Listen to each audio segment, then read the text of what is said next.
हाय बच्चों, और आज हम पढ़ेंगे लैक्टोज इंटॉलरेंस के बारे में। तो इन लैक्टोज इंटॉलरेंस बच्चों, इसमें होता क्या है, जो लैक्टेज होता है एंजाइम, वो एब्सेंट या फिर लो होता है, जिसकी वजह से जो लैक्टोज शुगर डाइसेक्राइड होती है वो अनडाइजेस्टेड रह जाती है बॉडी में, और फिर वो पास होती है from the small intestine into the large intestine, जहां पर जो बैक्टीरिया होते हैं गट के, वो उसको क्या कर देते हैं, फर्मेंट कर देते हैं। बहुत सारे लोग ये सोचते हैं कि उनको क्या है, लैक्टोज की एलर्जी है, राइट। जो डेयरी प्रोडक्ट्स होते हैं उनसे एलर्जी है, बट एक्चुअल में ये बच्चों एलर्जी नहीं होती है। ये क्या है, एक डाइजेशन इशू है। कैसे, मैं आपको सिंपल वे में बताती हूँ। जो लैक्टोज शुगर होती है, लैक्टोज शुगर होती है, वो एक्चुअल में क्या है, एक डाइसेक्राइड है।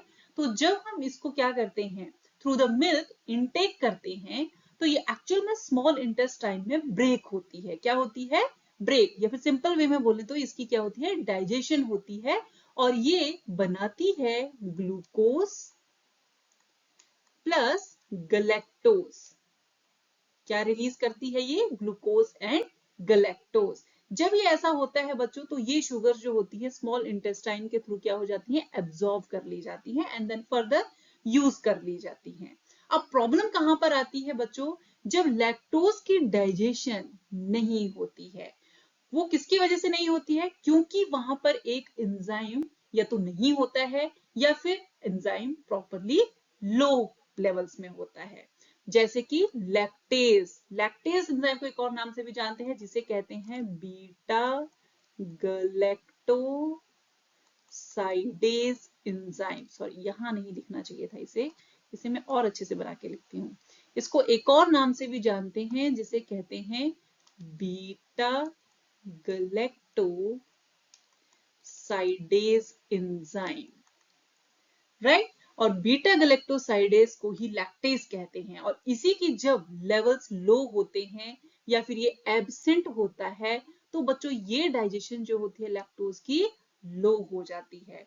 और जो अनडाइजेस्टेड लैक्टोज होती है वो कहां पहुंच जाती है, हमारी लार्ज इंटेस्टाइन में, जहां पर जो गट बैक्टीरिया होता है उसको फर्मेंट करता है, और वहां पे एसिड्स एंड गैसेस जो होती हैं वो हाई अमाउंट में बनती हैं। तो कैसे पता चलेगा कि आपको लैक्टोज इंटॉलरेंस है, तो बच्चों इसके सिम्टम्स होते हैं। जैसे ही आप कोई डेयरी प्रोडक्ट जो है इनटेक करते हो, तो आपको क्या होने लग जाता है, स्टमक में गर्गलिंग साउंड्स आने लग जाती हैं, ठीक है। आप डायरिया फील करते हो, ब्लोटेड स्टमक रहता है, इंटेस्टाइनल गैस बनती है, एंड जो स्टमक होता है उसमें पेन होता है। तो इसके बहुत सारे सिम्टम्स में होते हैं बच्चों। अगर आपको ऐसा सिम्टम्स हो रहे हैं और फ्रीक्वेंट हो रहे हैं जब भी आप कोई डेयरी प्रोडक्ट ले रहे हो, इसका मतलब आप लैक्टोज इंटॉलरेंट हो, ठीक है। अब ये लैक्टोज इंटॉलरेंस भी बच्चों डिफरेंट टाइप की होती है। ये आपका नंबर 1 में आ जाती है प्राइमरी लैक्टोज इंटॉलरेंस। ये सबसे ज्यादा देखने को मिलती है, मोस्ट कॉमन होती है। सबसे पहले तो ये जेनेटिक होती है, या फिर जैसे जैसे एज बढ़ती जाती है, जैसे जैसे एजिंग होती है लोगों की, तब लैक्टोज इंटॉलरेंस जो है वो होने लगती है। जो लैक्टेज एंजाइम है उसके लेवल्स जो है वो डाउन जाने लगते हैं। सेकेंड टाइप आ जाती है सेकेंडरी लैक्टोज इंटॉलरेंस।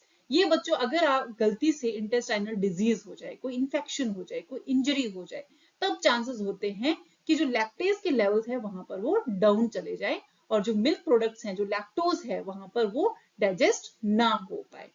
थर्ड आती है बच्चों कॉन्जेनाइटल लैक्टोज इंटॉलरेंस। ये रेयर होती है, क्योंकि ये फ्रॉम द बर्थ प्रेजेंट होती है, तो ये कुछ ही लोगों में पाई जाती है, सब में नहीं होती, और इसके होने के चांसेस भी बहुत कम होते हैं।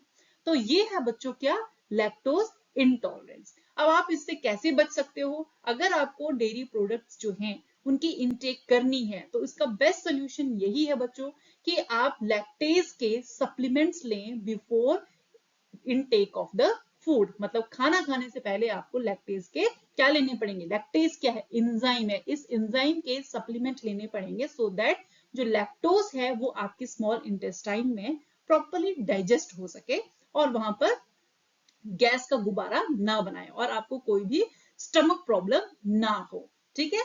होपफुली आपको ये क्लियर हो गया हो। Thank you.